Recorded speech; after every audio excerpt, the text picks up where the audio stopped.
How's it going, guys? Anfield here. Welcome to the IS4 versus the IS7 comparison video. Essentially what I'm going to do is I'm going to run through the two tanks and put them through a number of tests and show you guys what the results are. A lot of these tests are a little subjective, and obviously RNG has its say in some of them. I'm also going to give my opinion on certain aspects of the tanks and what I kind of feel, as well as make some conclusions at the end. The idea for this video came from the Frenchman on YouTube, and he commented that he wanted to ask me basically about the two tanks, so I gave a quick answer, but said that it would be cool to see a video, and maybe I could do this into some kind of like comparison series perhaps. So let me know. Basically this is a feeler, so if you guys like this, let me know and I will do more. If not, no worries. There is obviously the problem that the sandbox may change a lot of this, but honestly, if I waited to make videos until the sandbox change is released, we could be waiting a very long time, and who knows what will be released there. So without further ado, let's get started. So before we get into the actual footage, here's some screenshots just to show you the difference between the two tanks and the setups.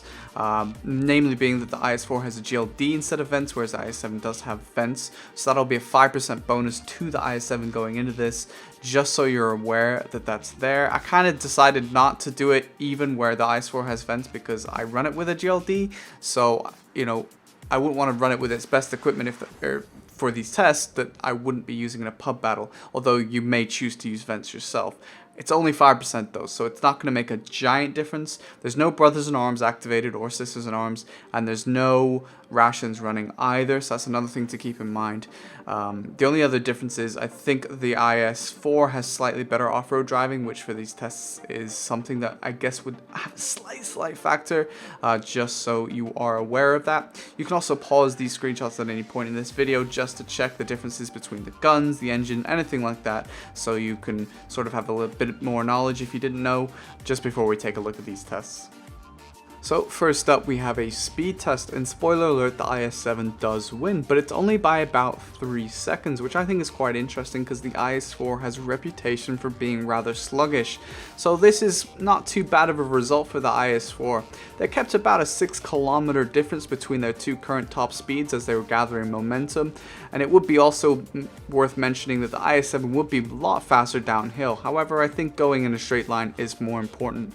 So next up, another speed test. However, this time we're doing a complete turn twice, so we're going to see how quickly that each tank can traverse, which is obviously a very useful feature to know how good the tank can turn around, as well as be able to wiggle the hull to angle. Now, Russian tanks, obviously unlike German tanks, are unable to turn on the spot, so it's interesting to see how each tank reacts movement-wise as well.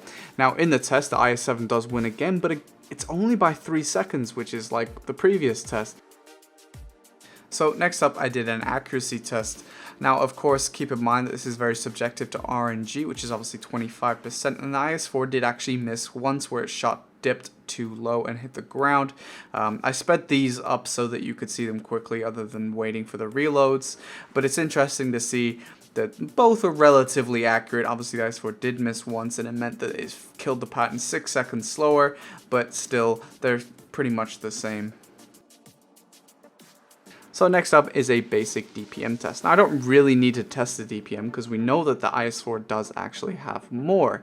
However, I was kind of curious to see which one would dispatch of the pattern first, considering its HB is about 2000 and the IS7 does have almost 500 alpha. It has 490. So that is 50 more than what the IS4 has. However, it turned out that both tanks, despite the IS7 rolling high and the IS4 low, both tanks required 5 shots to kill the pattern, so the IS4 naturally won that. I thought that was quite interesting. Another thing you want to keep in mind with these two tanks, with the Alpha and the IS7, is also the type of round that they have as their premium shell. The IS7 has APCR, the IS4 has heat. So really what this round comes down to is whether you really value the added DPM of the IS4, or whether you believe the 50 extra alpha that the IS7 has is more valuable in an actual match. Moving on to the first of the armor tests, I'm using a TVP here to fire very quickly. The TVP also has quite low penetration. In fact, it's very low penetration for its tier. So I thought that would be quite interesting, give the armor the best possible chance to work while it's completely exposed. I did this openly so that there's no cover for any of the tanks. So they have to be facing the best way they possibly could.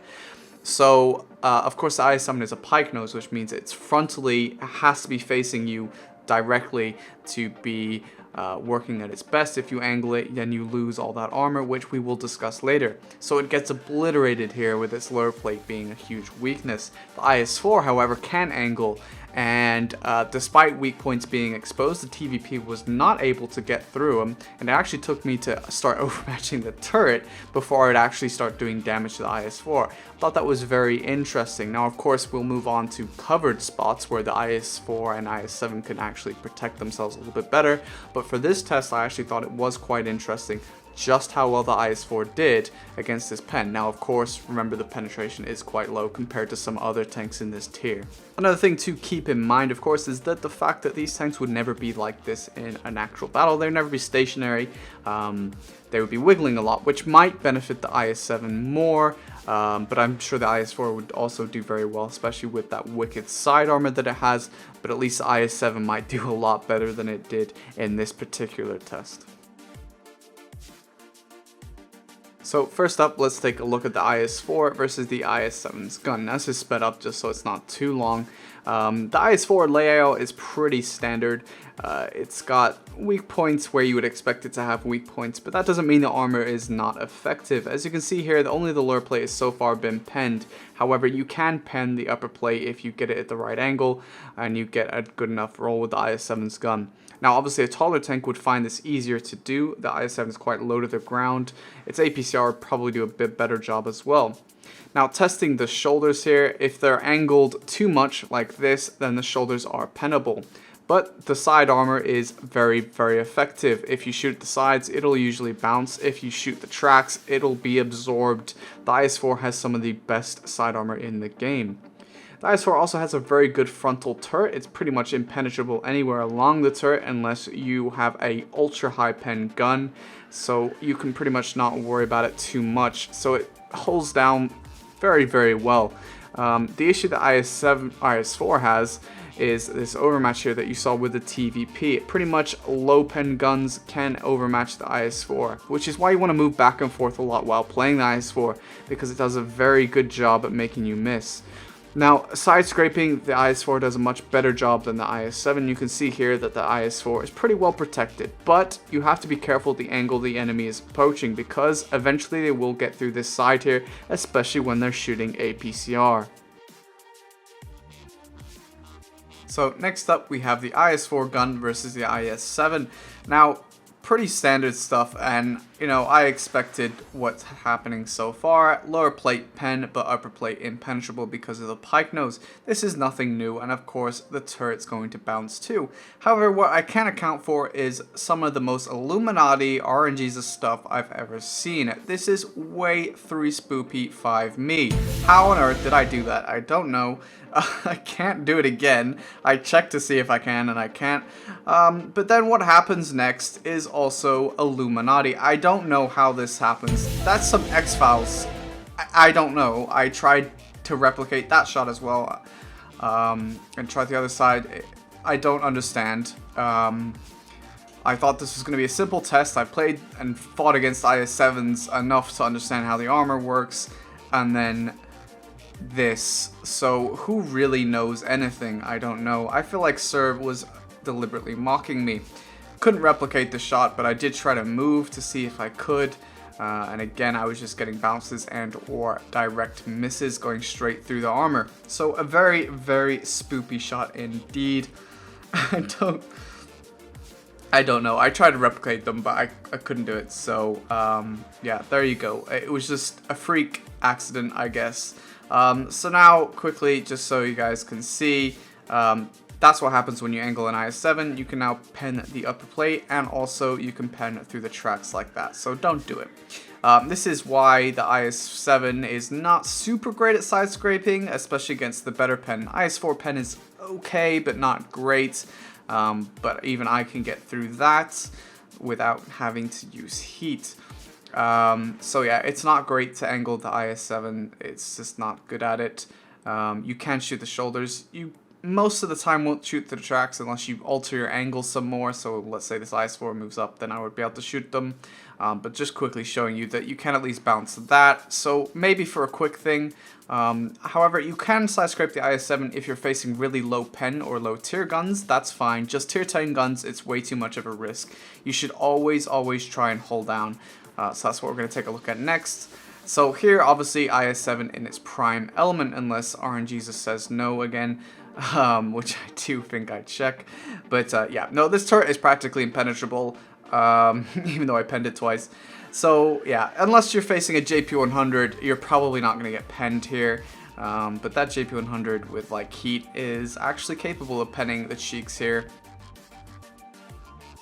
So which of these two Russian super heavy tanks is truly best? Let me know in the comments section below which tank you prefer. And let me know if you own the tanks too. I'd be quite curious for those, especially those that own both of the tanks, to see what you think.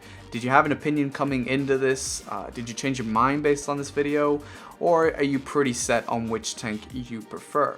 Personally, I would go with the IS4. I think it has the edge here, specifically when it comes to the armor. The IS7 may be slightly faster, but it is slightly.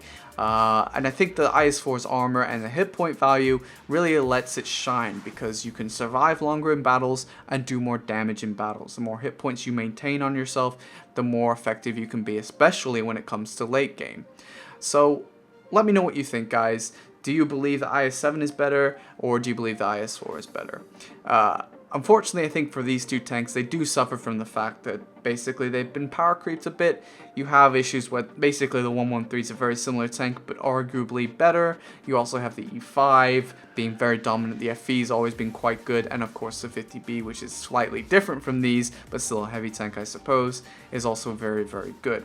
But let me know in the comments, guys, if you enjoyed this video and you would like to see more just like it. Also, let me know what tanks you'd like compared. But until then, I'll catch you next time.